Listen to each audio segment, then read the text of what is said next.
देवतांना दिली, पण ज्या भगवंताच्या बाजूला तुम्ही उभे आहात, जो शिव नाही म्हणून तुम्ही राहणार नाही हे कारण सांगत आहात, तर त्या परमेश्वराला, त्या कैलासनाथाला, त्या शिवालाच निमंत्रण दिलं नाही. मग ज्यावेळी ते कार्य सुरू झालं, जर त्या कार्यात त्या पुत्र कामेष्टी दक्षाच्या यज्ञ त्या सोहळ्यात जर का शिव नव्हताच, मग शिव नसताना त्या यज्ञात तुम्ही कसे काय प्रज्वलित झाला, त्यावेळी तुमचं कार्य तुम्ही कसं काय पूर्ण केला? रास्त शंका उपस्थित केला. मी रास्त बोलणार आहे, ऐका. पुत्र कामेष्टी यज्ञ दक्ष प्रजापतीनं खऱ्या अर्थानं मांडलेला.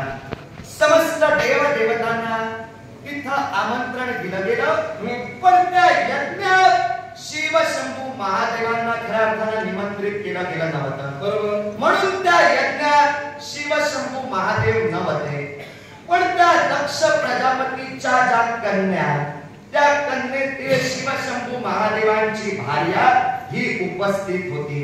अर्थात शिव तेज त्या यज्ञात होतं. अर्थात माझ्या कर्तव्यानुसार, माझ्या कर्मानुसार जो अग्नी तिथं प्रज्वलित केला गेला, त्यानुसार मला तिथं प्रज्वलित व्हावंच लागलं, कारण मी धर्माचा देव आहे. मला माझ्या कर्तव्यापासून अनभिन्न होता येणार नाही.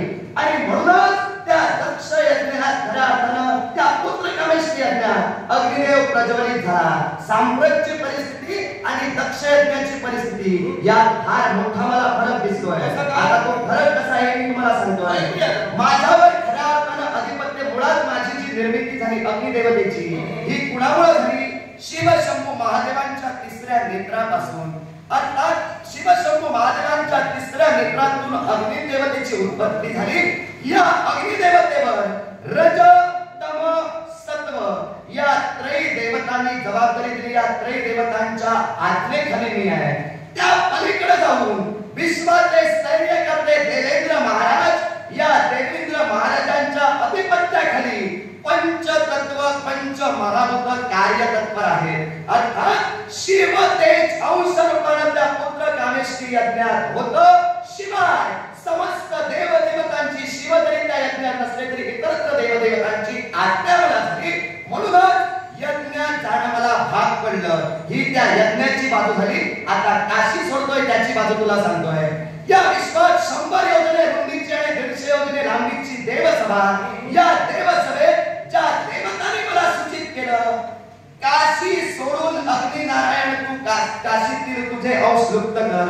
अर्थात त्याच देवदेवतांच्या आज्ञेखाली मी असल्या कारणानं या काशीतील माझे अंश मी लुप्त करून देवतांच्या आज्ञेनुसार खऱ्या अर्थानं काशी सोडून अग्निनारायण जातोय.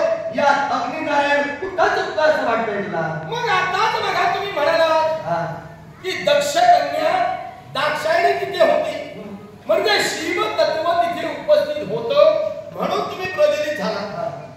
मग तदनंतर ज्यावेळी देवी दाक्षायणीनं आपला देह सोडवावा या निर्णयाला ठाम राहिली, त्यावेळी तुम्ही त्या ठिकाणी तिला भक्षण केला. मग सांगा, मग ते शिवतत्व त्या ठिकाणी नाहीस सुद्धा करण्यासाठी तुम्ही जबाबदार आहे. कारण होतं. मग हे तुमच्या शिवाचं नुकसान नव्हे का? ऐका, राजा दिवोदास, देवतांच्या दैविक लीला या विश्वात देवतांपासून कुणाला कळणार नाही. अर्थात देवदेवतांनी आजपर्यंत विश्वात ज्या लीला घडविल्या त्या विश्वासाठी फायदेशीर लाभदायक आजपर्यंत ठरल्या. ज्या खऱ्या दाक्षायणीनं त्या पुत्र कामेष्टी यज्ञात ते खऱ्या अर्थानं आपली उडी ठोकली आणि आपला देह जाळून राख केला. जो अग्नी त्या दाक्षायणीनं उत्पन्न केला तो योग अग्नी. योग अग्नीनुसार खऱ्या अर्थानं त्या दाक्षायणीनं माझं आव्हान केलं होतं. आता ज्या दक्ष यज्ञात शिवशंभू महादेवांची निर्वत्सना झाली होती आणि म्हणूनच तो आपल्या पतिदेवतेचा अपमान दाक्षायणीला सहन झाला नाही. म्हणूनच त्या जगाच्या मातेला, जगाच्या आईनं योग अग्नीचं आव्हान केलं. अर्थात योग अग्नीला तिथं प्रकट होणं भागच पडलं आणि म्हणूनच योग अग्नीनं त्या आईला खऱ्या अर्थानं आपल्या उदरात घेतलं. ते सुद्धा तिच्या इच्छेनुसारच घेतलं. अर्थात देवतांनी आजपर्यंत विश्व कार्यासाठी गरज तुला याचा मला तरी वाटत नाही. तेव्हा या काशीचा जर तू राज करत असेल, काशीचा तुला अभ्युदय जर घालायचा असेल, तर मी तुला प्रथमतः म्हटलं तोच माझा इष्ट ठरेल. तुझ्या भक्ती तेजायोगे समस्त देवदेवतांना तू भाग पाड आणि खऱ्या अर्थानं जो अग्निनारायण काशी सोडून जातोय त्या अग्निदेवतेला तुझ्या भक्ती प्राबल्यायोगे पुनश्च काशीला भाग पाड, म्हणजे तुझं श्रेष्ठत्व समस्त विश्व मान्य करेल. नक्कीच हा मी पर्याय मान्य केला असता, पण आता तुमच्यासारखं मी पुन्हा ते कारण तुमच्या समोर ठेवणार नाही. कारण याचं मी स्पष्ट केलेलं आहे. पुन्हा पुन्हा मी ते बोलणार नाही, या माझ्या मताला मी ठाम आहे. मग प्रश्न आता तुम्ही जाणतच आहात शिव नाही म्हणून, आणि म्हणूनच तुम्हाला मला विचारायचं वाटतंय. मग याच्या पूर्वी मागील त्या गोष्टीचा विचार केला तर 60 वर्ष शिव इथे असताना सुद्धा अवर्षण झालं. त्यावेळी शिवाचं अधिष्ठान या ठिकाणी होतं, अस्तित्व होतं. जरूर. मग काशी यापूर्वी शिव असूनही अवर्षण पडलं, याला हो जबाबदार कोण? या प्रश्नाचं उत्तर शिवतेज असताना जिथं अवर्षण पडलं त्यावरती त्या मागची असणारी कारण आणि त्या मागचे जबाबदार कोण कोण आहे या प्रश्नाचं उत्तर तुम्ही शिवशंभू महादेवांकडून घ्यायचं आहे. काय म्हणजे याला जबाबदार कोण तुम्हाला माहिती नाही? ऐका तुम्ही म्हणाला मी अग्निदेव आहे, मी स्वतःची जबाबदारी स्वतःचं कर्तव्य याची मला जाणीव आहे. आता असं तुम्ही कसं काय ऐका ऐका याही प्रश्नाचं उत्तर देईन. तुमच्या उत्तर मला हवं आहे, देणारच आहे. उत्तर दिल्याशिवाय माघारी जाणार नाही. ऐकूया. ऐका ऐका दिवोदास राष्ट्रशंका उपस्थित केला. 60 वर्ष या काशीत अवर्षण पडलं होतं. त्यावेळी शिवशंभू महादेव या काशीत होते. शिवशंभू महादेवांचं अस्तित्व, शिवशंभू महादेवांचं तेज या काशीत होतं. अर्थात जिथं काशीत शिव होते त्यावरती जी पंचमहाभूत होती ती कार्यतत्पर या काशीत होती, तरी सुद्धा अवर्षण पडलं. याच्या मुळाशी कारण, हे कारण जर तुम्हाला हवं असेल, या विश्वाच्या ठाई अविनाशी क्षेत्र म्हणजे काशी क्षेत्र. शिवशंभू महादेव मुळात या काशीत का वास्तव्यास राहिले हेच त्या अवर्षणामागचं कारण होतं. आता ते कारण काय मी माझ्या वक्तव्यातून तुम्हाला स्पष्ट करेन. मुळात आधी जर पाहायला गेलं तर काशी शिवशंभू महादेवांची नाहीच. ही काशी कुणाची? या विश्वाच्या पाठीवर विश्वाची पालन करती देवता म्हणजे महाविष्णू. महाविष्णूंच्या नेत्रातून जो आनंदाश्रू या खऱ्या अर्थानं बाहेर निघाला, त्या तो आनंदाश्रू जिथं पडला त्या स्थानाला बिंदू माधव स्थान म्हणून ओळखलं गेलं. बिंदू माधव स्थानात ज्यावेळी ब्रह्मदेवांचं 5वं शीर या विश्वाचे नैकटी देवता म्हणजे शिवशंभू महादेव यांनी मांडलं, तेव्हा ब्रह्महत्येचं पातक लागलं. जी कृत्य लागली त्या कृत्येपासून खऱ्या अर्थानं आपली मुक्तता करावी म्हणून शिवशंभू महादेव या बिंदू माधव स्थानात राहिले. बिंदू माधव स्थानात ज्यावेळी खऱ्या अर्थानं शिवशंभू महादेव राहिले त्यावेळी त्या वैकुंठीच्या नारायणानं त्या कृत्येची समजूत घातली. जे पिछाच ब्रह्महत्येचं पातक मागे लागलं होतं त्याची समजूत घातली. त्यावेळी त्या कृत्येला सूचित केलं या शिवशंभू महादेवांचा पाठलाग मी सोडेन, पण त्या बदल्यात मला 3.5 घट रक्त तुम्ही देवतांनी द्यायला हवं. अर्थात त्यावेळी शिवशंभू महादेवांच्या मुक्ततेसाठी देवानं ते वचन दिलं आणि म्हणून त्यावेळी शिवशंभू महादेव या खऱ्या अर्थानं बिंदू माधव क्षेत्रात राहिला. ते क्षेत्र शिवशंभू महादेवांना एवढं आवडलं की त्याच ठाई त्यांनी आपला त्रिशूळ रोविला आणि त्या त्रिशूळाच्या 3 पात्यांच्या खऱ्या अर्थानं अनुकरणानं त्यांनी त्या क्षेत्रात काशी क्षेत्र वसविलं. तीच ही काशी. अर्थात ही काशी याआधी बिंदू माधव क्षेत्र म्हणून प्रसिद्ध होती. अर्थात बिंदू माधव क्षेत्राची काशी झाली.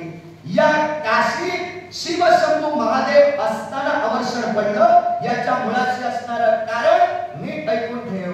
कारण जी कृत्य, जे ब्रह्महत्येचं पातक शिवशंभू महादेवांच्या मागावून आलं त्या पातकाचे अंश या काशीत राहिले.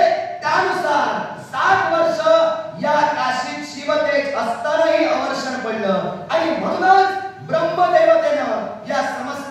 काशीचा विस्तार खऱ्या अर्थानं विचार करून या विश्वात शिवशंभू महादेवांना अतिप्रिय असणारी काशी सुद्धा सोडण्यास भाग पडलं आणि तुला या खऱ्या अर्थानं काशीत आपलं अधिपत्य दिलं.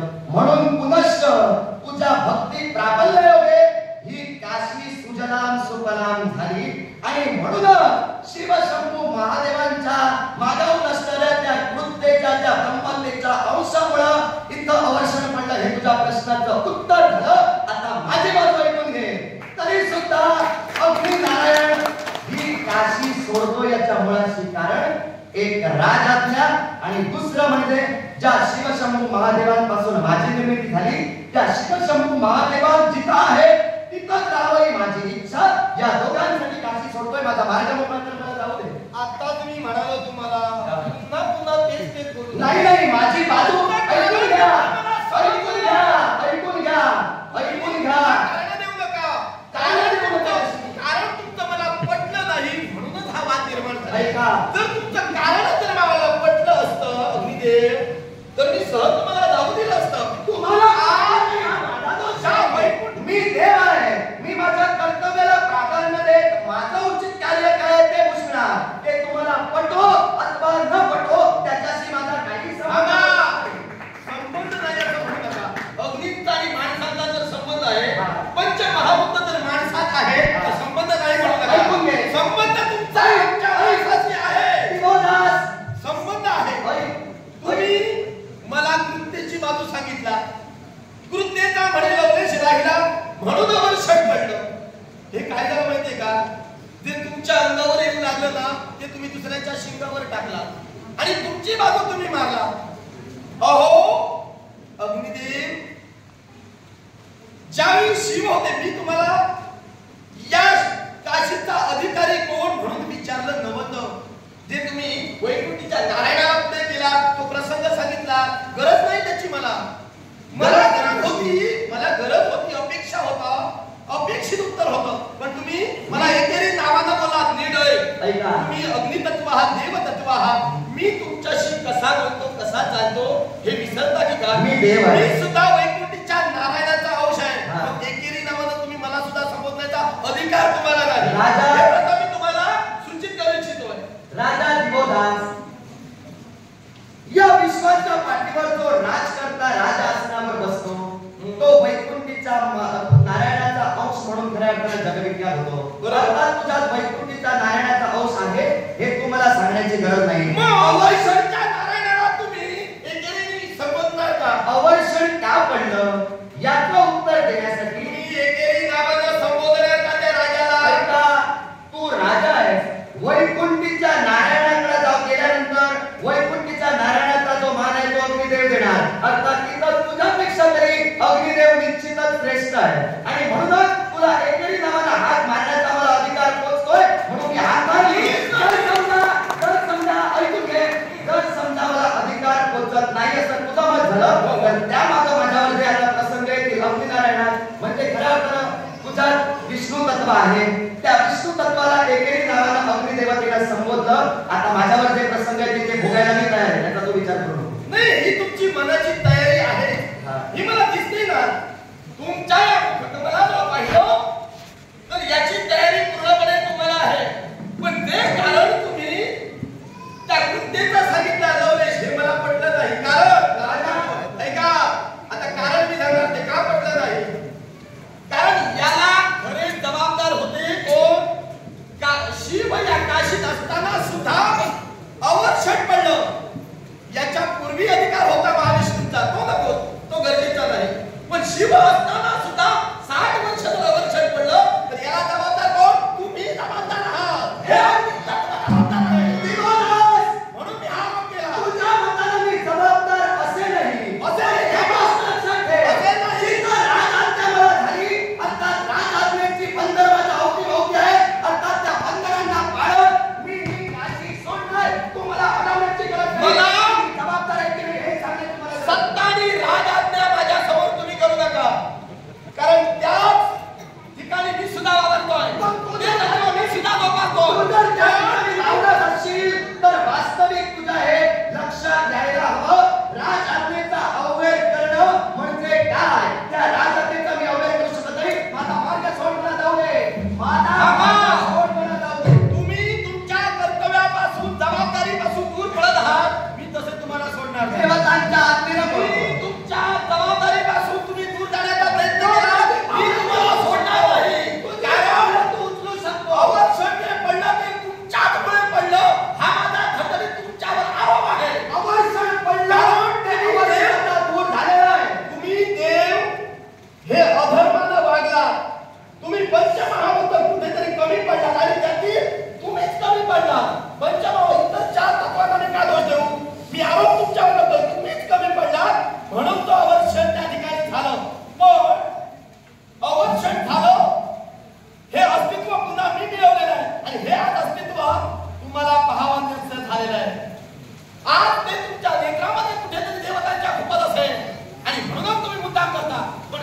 काशीतच राहील. हो. आणि देव म्हणतील हा अग्नी हे. अजूनही काशीतच आहे. हो मला हेच हवं आहे. तुला हे हवं आहे, पण मला हे नको आहे. निमित्त काही असेल ना मला काही. हे नको आहे. तू परत राहशील आणि मी तुझं ऐकत येणार नाही. मग माझं कर्तव्य मी कधी पार पाडू? म्हणून तुला सांगतोय आता जे बोललास ते पुष्कळ झालं. ते मामा. तुझ्या मार्गाने जाऊ दे. तू तुझ्या मार्गाने जा. नपेक्षा मी तर माझ्या मार्गाने जाऊ नको जर तुझी इच्छा असेल तर मी तुला युद्धाचं आव्हान करतोय. प्रतिकार कर आणि काहीतरी कर. तुमचं हे युद्धाचं आव्हान मी स्वीकारलं त्यात शंका नाही. पण मगापासून तुम्ही म्हणत आहात इथे शिव नाही शिव नाही. अहो हा माणसाचा देह समोर उभा आहे. मग जिथे पंचमहाभूत जर या देहात आहेत तुमचं स्थान कुठे आहे माहितीये का तुम्हाला? काष्ट आहे. माणसाच्या देहात जी ऊर्जा आहे ती ऊर्जा म्हणजे अग्नी आहे. अग्निदेव आता काय जागा तुमची आहे त्यामुळे तुम्ही बोलाल ते खरं. आता असं जरी असलं असेल तरी ज्या माझ्या ज्ञानाला अनुसरून ज्या भक्ती प्राबल्याला अनुसरून आज तुमची जागा कुठे आहे? पृथ्वीची जागा कुठे आहे? आकाशाची जागा कुठे आहे? वायूची जागा कुठे आहे?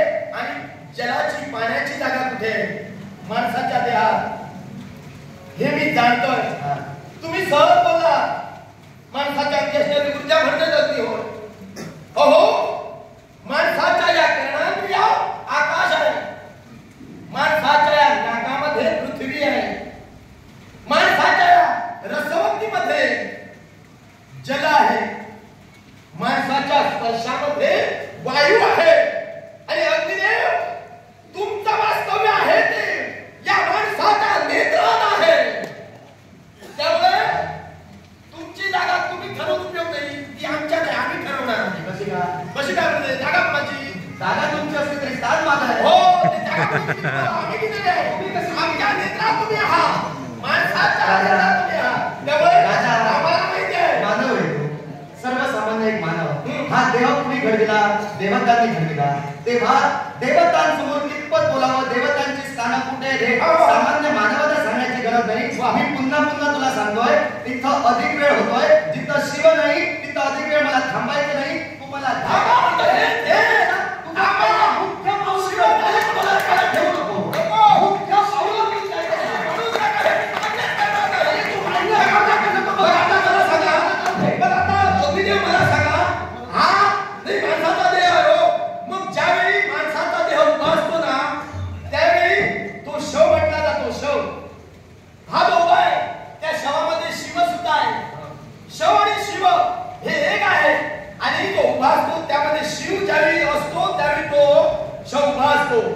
पण ज्यावेळी शिव या देहातून ज्यावेळी अलिप्त होतो म्हणजे हा देह हे शरीर ज्यावेळी आडवं पडतं भूमीवर कोसळतं त्यावेळी त्या शिव गेल्यामुळे ते शव होतं. मग आज हे शरीर हा देह तुमच्या समोर उभा आहे आणि तुम्ही म्हणत आहात की शिव नाही. मग हे मी कसं मान्य करू? हे तर शिव आहे तिथे शव आहे. शव आहे तिथे शिव आहे. आम्ही श्वासोच्छ्वास घेतो तिथे ब्रह्मा आहे. आणि आमच्या या मनाच्या ठिकाणी जो आत्मरूपी परमेश्वर दटला तो वैकुंठीचा नारायण आहे. मग त्रय देवता जर का या माणसाच्या देहात आहे तर तुम्ही शिव नाही कसं कसं? हे शब्दांचे आणि समजुतीचे खेळ आहे. सांप्रत जर पाहिलं गेलं तर या काशीत शिव शंभू महादेव नाही. सांप्रत काशीत अस्तित्व निर्माण करतोय तो राजा दिवोदासच करतोय. अर्थात ही काशी आजपर्यंत जी शिवमय होती काशीतील प्रत्येक प्रजाजन आता शिवाचं नामस्मरण करत नाही. फक्त दिवोदासाच्या नावाचा जय जयकार होतोय. म्हणून मी सांगतोय जिथं शिव नामस्मरण नाही तिथं मी थांबणार नाही. आणि मी जिथं थांबणार नाही हा माझा निर्धार केलेला आहे. तुम्ही निर्धार कितीही करा पण शिव आहे हे मी पटवून दिलेलं आहे. मग तिथं शिव आहे तिथं शिव आहे. मग नाही हे तुम्ही पटवून द्या नंतर तुम्ही चला. अरे शिव आहे तिथं शिव आहे तुला तू सांगितलंस. पण मी तरी आता सांगेन तिथं शिव नामस्मरण या काशीत बंद झालं. तिथं तुमचा शिव गेला. आता थोड्या काळ मागणी गेला की तुमची शिव कशी पडता येते बघा. हो पण शव पडला पाहिजे. प्रथम शव पडला पाहिजे त्यानंतर शिव नाही.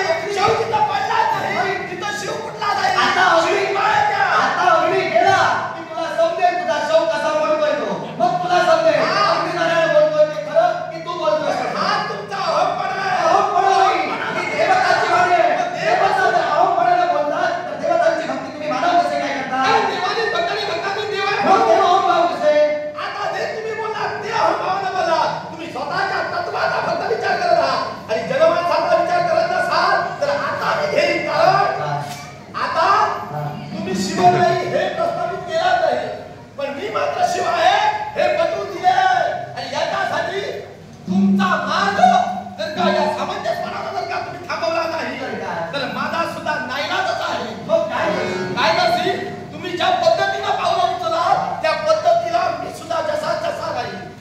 माझी पावलं काय आहे ती मी दोनदा तुला सांगितली, तेव्हा मी तुला प्रतिकार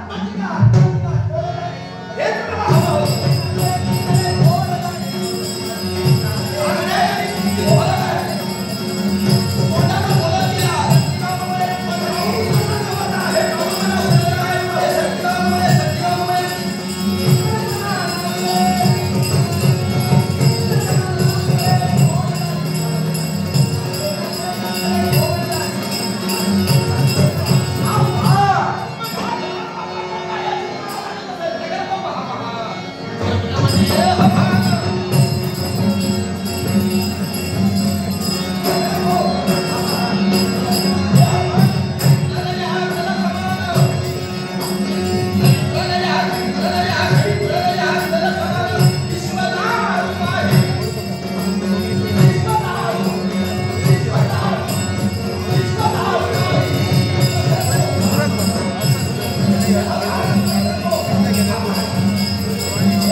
मला गरज आहे असं वाटणारच नाही. तुम्ही जर का मानव जातीचे हालच करणार आहात हे खरं ना, तर तुम्ही या काशीतून जाऊ शकता. राजा दिगोदास आव्हान दिलास. अग्निदेव आता चालता हो, गरज नाही मला तुझी. अरे आता शेवटचे माझे शब्द ऐकून घे. शेवटचं नाही आता. अजूनही तुला कळला नाही फटका या देवाचा. अजूनही तुला कळला नाही. देवा ऐक, अगदी नारायण काशी सोडून जाणार, त्या मागाहून तुझ्यावर आता जे फटके